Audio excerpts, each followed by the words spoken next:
Have you ever think about painting anime in the old master way? So I've been going on YouTube lately and scrolling through many art videos about people doing replica painting of some very famous Japanese digital anime artists to learn from them. And I found it very fascinating and was wondering, is there any way to also learn by replicating traditional old painter art? I know I sound kind of overconfident there that I can replicate an old master, but you never know if you don't try, right? So maybe there's something there for me to learn. One of the interesting fine art pieces I found lately is the portrait by Lucien Victor Guillen de Scevola. And one of the best things about his work for me is the silky, dreamy hair. Literally, it looks so soft, like cotton candy. Like I can eat it right now. So let's see if we can break down here on his style work in this very simple master study, but with a twist. Make it anime semi-realistic style. Now that interesting. Step 1. Analyze. So for starter, the first thing I noticed right away is the way the hair are not divided into individual strands, but rather he blocked the color and the light of the hair shadow. The whole shadow of the hair simply melting into the background color. This is what people call the lost edge, and it gives your art a more dreamy feeling. To contrast with this, he used the hard edge for the light on top of the hair. Make it a very unique way to paint fluffy hair. So how do you achieve this? Step 2. Replicate. Now let's start by sketching down the basic face and shadow of his work, blocking out the guideline and everything. You know, people often have problem with face in angle, but me, on the other hand, has problem with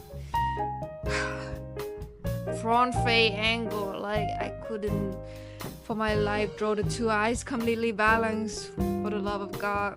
Okay, so I redid it, and now that you have the perfect sketch, what you're going to do is putting paint all over the sketch. Yes. The first rule of painting is that you cannot be scared to putting paint on top of your sketch or your line work. I know it's very tempting to not paint on top of your line, but I think it's better to get over that fear now. But what color do we use here? So if you notice here, you can see the shadow of her hair have two layers of color, orange, yellowish on the bottom, and another layer of less saturated, greenish on top. Color should always have two layers like this because it will give your painting more dimension and it makes the color feel more interesting. There are other examples for this too. You can see almost any old painting have two layers of color like that. So I laid down the two layers of color. And yes, also we'll add a little bit of yellow where the part of the hair in the original painting is more vibrant. Then what you will do is craving out the light. So because the whole artwork right now is like it's being dipped in the shadow color, I realized we need to put the light color on top, craving it out slowly using any brush. Follow the direction of how the light was present in the original work. I personally use a more squarish hard edge brush for this from Yumi Lee's free brush, so I put the link in the description. But basically blocking out the most basic shape of the light on the face, and after you crave out all the light and add in the color that is similar to the master painting you're doing, what you're going to do is add definition to it by using a darker brownish red for the darkest part of the painting as the nostril, lip lines, and eye. Then to make it more anime, I just make the eye super big and shiny. In this case, I try to study the way this artist here paint her eye, but yeah, I barely managed to do it. But now that you have the face blocked out, this is the part we are waiting for. Time for the hair. Now you have no need to block out the hair shape because you will use light to indicate where the hairs end. You should use the brush with a lot of small strain together with a brush with a more simple shape, a bigger shape, to bring a diverse feeling to the hair. Like for this part here, you can block out a big light shape. Then use an eraser to take out the part that you don't need and blurring the edge. Very beautiful, very beautiful. So ta-da! You have a wonderful, fluffy cotton candy hair. For the rest of her body and clothes, I block out a simple shape first using a laser tool. I recommend using this tool often because it helps some of your part to be more clean. And then when you're done, you can add any texture brush or melting the edge all you want. So the final artwork can give you more of the painterly effect. And notice here, I think the reason why this artwork looks so good, not only because of the hair, but because of the way the artist make a conscious choice to show the dark and the lightness.